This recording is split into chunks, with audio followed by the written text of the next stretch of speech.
السلام علیکم ورحمۃ اللہ وبرکاتہ۔ آپ کو آپ کے اپنے چینل مصباح القرآن 22 پر خوش آمدید کہتے ہیں۔ امید ہے اللہ کی بارگاہ میں آپ تمام احباب خیریت سے ہوں گے۔ آئیے قرآن سننے اور سنانے کی سعادت حاصل کرتے ہیں۔ بسم اللہ الرحمن الرحیم۔ یا ایہا الذین آمنوا لا ترفعوا اصواتکم۔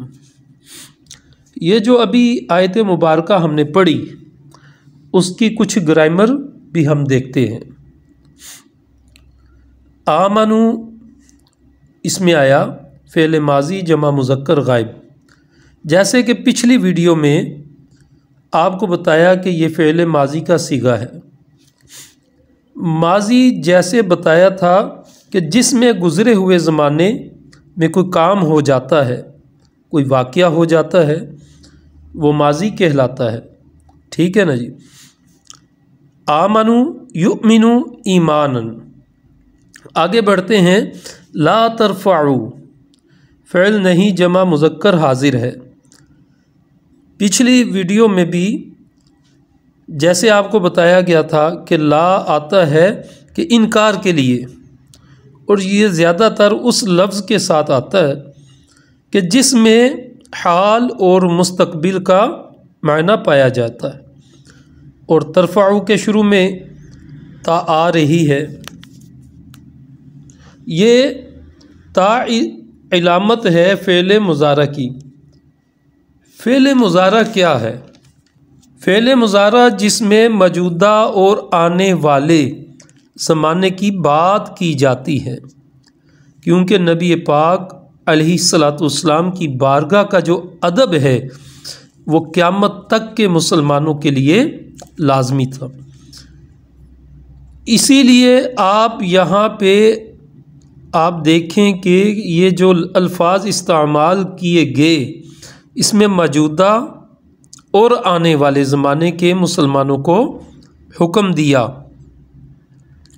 یعنی اس وقت موجود جو افراد تھے، جو لوگ تھے، اس کے بعد آئے، اور قیامت تک جتنے بھی مسلمان آئیں گے وہ نبی پاک صلی اللہ علیہ وآلہ وسلم کی بارگاہ کا ادب اسی طرح کریں گے جیسے اس وقت موجودہ لوگوں کو کرنے کا حکم دیا گیا تھا۔ تو اب یہاں پہ جو تا آ رہی ہے، یہ تا علامت ہے فعل مضارع کی جس میں موجودہ اور آنے والا زمانہ پایا جاتا ہے۔ اب ہم پڑھ رہے ہیں، اس وقت ہم حاضر ہیں، موجود ہیں، یہ حکم ہمارے لیے بھی ہے۔ مطلب اب ہم پڑھ رہے ہیں، یہ حکم ہمارے لیے ہو رہا ہے کہ فعل نہیں جمع مذکر اور حاضر لا آتا ہے نہیں کے لیے، اس کے بعد ترفعوا یہ فعل مضارع جمع مذکر حاضر کا صیغہ ہے۔ رفع یرفع رفع، جو ہمارے درس نظامی کے عالم یا عالمہ کورس کرنے والے ہیں یا مدرسے اور جامعہ سے ریلیٹڈ طلباء و طالبات ہیں، انہیں تو پتہ ہے کہ یہ صیغے ہوتے ہیں۔ صیغے مطلب جس میں ایک پہلا ماضی کا آتا ہے، دوسرا مضارع کا آتا ہے، اور ایک پہلا صیغہ مصدر ہوتا ہے جس سے ماضی اور مضارع کی گردان بناتے ہیں۔ باقی سب نے بھی جیسے سکول ٹائم میں اردو کی کبھی گرامر پڑھی ہوگی، جو اردو کی گرامر ہوتی تھی اس میں گردانیں ہوتی تھیں، لکھی نہ بھی ہوں، اس وقت تو پتہ نہیں پڑھی نہیں پڑھی چھوڑ دی یہ سوال، لیکن یہ گردان یہ لفظ شاید سنا ہو۔ عام گفتگو میں بھی ہم کہتے کہ اس بات کی کیا گردان شروع کر دی، تو یہ گردان ہی ہوتی ہے جو ماضی اور مضارع سے بنتی ہے۔ ماضی گزرا ہوا زمانہ مضارع جس میں موجودہ اور آنے والے زمانے کی بات کی جاتی ہے۔ اس کے بعد لا تجہروا اس میں بھی لا نہیں کے لیے استعمال ہو رہا ہے۔ تجہرو کے شروع میں تا آ رہی ہے اور یہ علامت ہے فعل مضارع کی، جس میں موجودہ اور آنے والا زمانہ پایا جاتا ہے۔ تحبطا کہ آج بھی اگر کوئی اس طرح کی حرکت کرتا ہے، نبی پاک صلی اللہ علیہ وآلہ وسلم کی بارگاہ میں جا کے اپنی آوازوں کو بلند کرتا ہے، شور شرابہ کرتا ہے، چیختا چلاتا ہے، تو یہ اس کے لیے بھی وعید یہاں پہ ہے۔ صرف یہ نہیں کہ اس وقت کے لوگوں کے لیے بھی، بلکہ قیامت تک کے تمام لوگوں کے لیے۔ تو اعمال جو برباد ہونے کا کہا گیا، اگر نہیں باز آؤ گے تو اکارت ہو سکتے ہیں، یعنی برباد ہو سکتے ہیں۔ یہ اعمال کے متعلق بات ہو رہی ہے۔ تو یہ بھی فعل مضارع واحد مؤنث غائب کا صیغہ ہے۔ لا تشعرون، لا آ گئی۔ اب تو آپ لوگوں کو یہ یاد ہو گیا ہوگا کہ یہ نہیں کے لیے آتی ہے، اور زیادہ تر یہ حال اور مستقبل کے ساتھ کسی کام کے انکار میں پائی جاتی ہے۔ تشعرون تا شروع میں آ گیا تو یہ بھی علامت ہے فعل مضارع کی۔ اس کے بعد جیسے میں نے بتایا تھا، اس کتاب کی بڑی پیاری خوبی یہ ہے کہ اس میں مفسر علیہ الرحمہ نے غرض بیان کی ہے، یعنی ہر جو آیت کی تفسیر کی ہے نا، اس کی غرض بھی بیان کی ہے۔ ہم دیکھیں گے اغراض مفسر، ہم دیکھیں گے کہ مفسر نے کتنی اور کون سی غرضیں بیان کی ہیں۔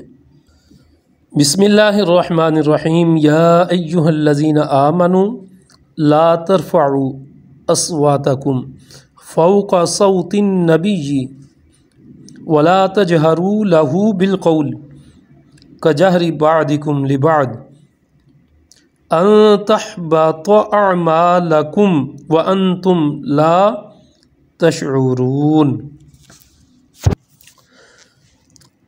اس آیت کے نازل ہونے کے بعد حضرت ابو بکر صدیق و عمر فاروق رضی اللہ تعالی عنہما اور بعض صحابہ نے بہت احتیاط لازم کر لی اور خدمت اقدس میں بہت ہی پست آواز سے عرض اور معروض کرتے۔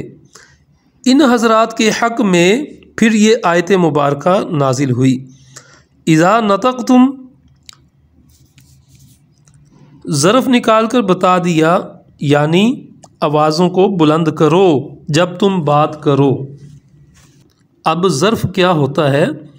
ظرف میں دو چیزوں کو گرامر میں بیان کیا جاتا ہے، ایک تو جس جگہ پر کام ہو یا جس وقت میں کام ہو۔ اب یہاں پہ ہے جب تم بات کرو تو یہ بات کرنے کا وقت ہے۔ جب بھی تم بات کرو تو ظرف جہاں پر بھی آئے گا اس میں یا تو کام ہونے کا وقت یا کام ہونے کی جگہ بتائی جا رہی ہوگی۔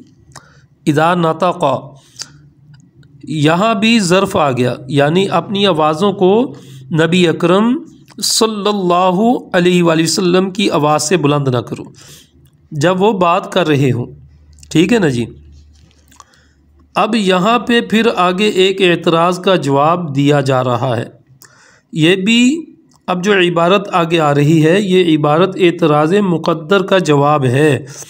اب اعتراض کیا ہے؟ سابقہ دونوں جملے، یعنی آیت میں دو جملے بیان کیے گئے، لا ترفعوا اصواتکم اور ولا تجہروا لہ، ان دونوں کا معنی اور مفہوم تو ایک ہی ہے، یعنی آواز کو بلند نہ کرو۔ تجہروا لہ، اس کا بھی یہی ہے کہ جب نبی پاک علیہ الصلاۃ والسلام کے حضور حاضر ہو تو چلا کر بات نہ کرو۔ تو دونوں کا تو معنی ایک ہی ہے، عطف کے ساتھ تکرار کی کیا ضرورت تھی؟ یعنی درمیان اور لفظ استعمال کر کے دونوں لفظوں کو بار بار کیوں استعمال کیا گیا، یعنی دو بار اس بات کو کیوں کہا گیا؟ کیونکہ عطف جو ہے وہ مغیرات کا تقاضا کرتا ہے۔ تو اب اس کا جواب مفسر علیہ الرحمہ نے دیا، اذا ناجیتموہ، یعنی پہلے جملے لا ترفعوا اصواتکم کا مطلب ہے کہ اپنی آوازوں کو بلند نہ کرو جب وہ بات کر رہے ہوں، یعنی نبی پاک علیہ الصلاۃ والسلام بات کر رہے ہوں تو تمہارے سوالات کے جوابات دے رہے ہوں، لہٰذا آیت کے جملوں میں نہ تکرار اور نہ ہی معنی مفہوم ایک ہے۔ اجلالہ، آواز بلند کرنے کی علت نکال کر بتا دی، یعنی آپ کی عظمت و بزرگی کی وجہ سے جو آواز بلند نہیں کرتے وہ اس لیے کہ آپ کا مقام اور آپ کا مرتبہ بہت بڑا ہے، آپ کا مقام اور آپ کا مرتبہ بہت بڑا ہے۔ ای خشیت ذالک بالرفع والجہر المذکورین، یہاں سے ترکیبی احتمال بتا دیا۔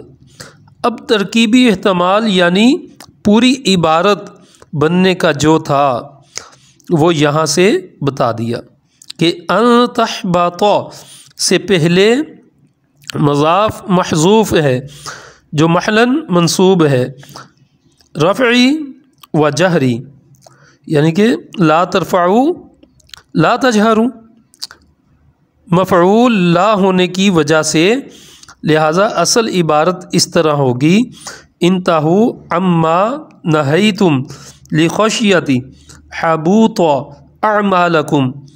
اب یہاں پہ تھوڑی سی گرامر بتائی جا رہی ہے۔ اب چونکہ ابھی جو درس نظامی یعنی عالم اور عالمہ کورس کرنے کے علاوہ وہ تو ابھی چھوٹی چھوٹی چیزیں ماضی مضارع ہی سمجھ رہے ہیں، ابھی تو شاید چیزیں سمجھ نہیں آئیں گی، لیکن اگر آپ ہمارے ساتھ جڑے رہیں گے یعنی ہماری تمام ویڈیوز دیکھتے رہیں گے تو یہ فائدہ ہوگا۔ جب مکمل قرآن پاک پڑھایا جائے گا جو کہ گرامر کے ساتھ ہی کروایا جائے گا تو انشاءاللہ پھر اس میں آپ لوگوں کو یہ ساری چیزیں ڈیٹیل کے ساتھ کروائی جائیں گی۔ جیسے ہی ہماری یہ سورت الحجرات مکمل ہوگی تو یہ چینل پر ایک کورس کروایا جائے گا اور گرامر سکھائی جائے گی بہت آسان انداز میں، جو کہ سب کے لیے سمجھنا اور اس کو سیکھنا آسان ہو جائے گا۔ تو آپ سب بھی چینل کے ساتھ جڑے رہیے، آپ کو فائدہ ہوگا۔ اور جو ہمارے طلباء و طالبات یہاں اگر انہیں کوئی بات سمجھ نہ آئے تو وہ کمنٹس کر کے پوچھ سکتے ہیں، انشاءاللہ تعالی ان کو جواب دیا جائے گا۔